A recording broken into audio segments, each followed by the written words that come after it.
Alright everyone, today I'm going to talk about the holy trinity of fruit trees of the eastern United States as I see it.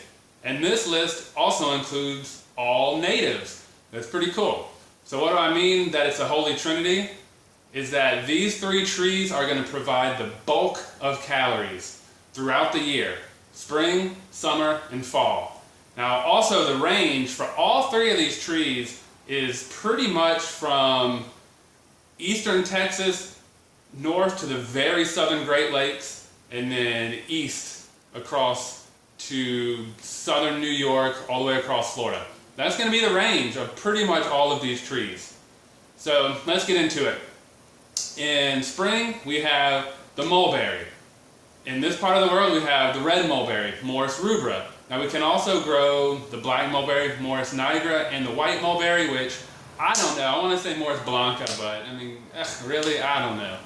Now there's also hybrids of all of these trees together, so I mean it's almost an endless mix of things you can plant out there. But what happens with them is mulberries, when it gets warm enough and the sun's at the right angle, they'll flush out leaf growth, and with that leaf growth they'll also at the same time put out their flowers. So it doesn't take too long for their flowers to turn into berries and ripen, so depending on how far south you are and how mild of a winter, you might be getting mulberries in the late March probably. Now I've seen them in full swing at late April as well. It just depends on how hard and long the winter is or how short and mild the winter is. And the further north you go, the further in the year it's going to be before that is in season.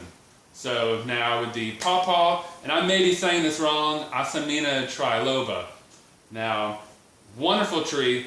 It's pretty much like a tropical fruit, and it's a summer fruit that drops, and they're just incredibly good, just out of control good, provide tons of calories, and just absolutely delicious. You'll just have to try one. Just find one somewhere and try it. So then in the fall, we have persimmons.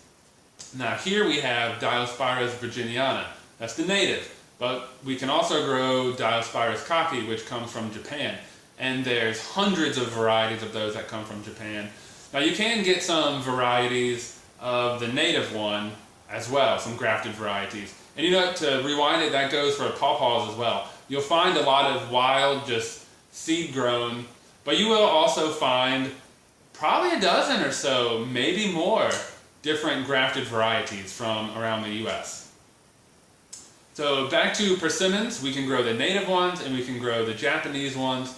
Now your natives will, at least in the Gulf South, will be late August to early September, somewhere around there. And maybe the season can stretch depending on how many you have. There's going to be early season and late season ones, but around here, I don't have too many. They're all growing wild, so I'm only harvesting from about 4 trees, but it's around late August into late September. They put off a good, fat harvest. It's great. So those are my 3 holy trinity trees. Now, there are some other ones, some other trees, but I can talk about them in another video. But for me, that's the holy trinity of trees from the eastern United States. If you have some other ones that you know of, let me know in the comment section, or tell me, what do you know about these trees? Let me know your experience.